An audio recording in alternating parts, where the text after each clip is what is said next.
They were sheltering in the place they hoped they'd be safe. But the shelling of the United Nations-run school in Gaza has left at least 15 people dead. The chaos as the injured are carried into one of the hospitals. Many very young. This Palestinian woman says they had nowhere to go except the school.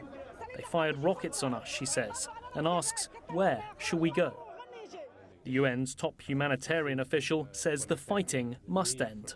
Some kind of ceasefire and stop to the violence is absolutely vital.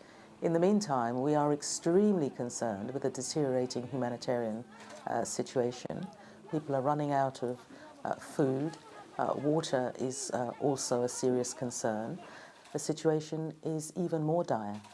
Meanwhile, Israel's Prime Minister criticised the UN Human Rights Council decision to launch an inquiry into alleged war crime violations committed by Israel. It's a travesty of justice. It's a travesty of fairness. It's a travesty of common sense. It's a travesty of truth. And I think that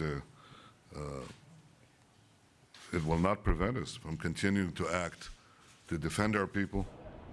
And with Hamas refusing to agree to a truce until Israel stops the blockade, the conflict, which has already claimed at least 750 lives in just 17 days, looks set to continue.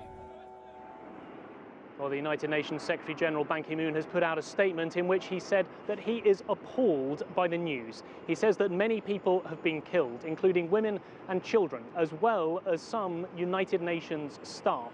On top of that, he said that he's doing all he can to try and push forward diplomatic efforts to find a peaceful solution. But on top of that, he's saying that the killing must stop, and it must stop now.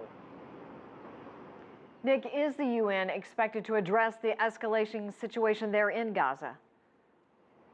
Well, at this stage, there isn't any United Nations Security Council meeting scheduled. However, we could see one in the coming days. We know that a draft resolution is currently being circulated between the Security Council members. This is one that Jordan has put forward. Jordan represents the Arab states on the Council. And in this draft resolution, they're calling for an immediate, durable and fully respected ceasefire, as well as a peace agreement to try and find a two-state solution. So no definite meeting scheduled yet, but we are likely to see one to discuss that resolution sometime in the coming days. Nick Harper reporting live from the UN. Thank you for that.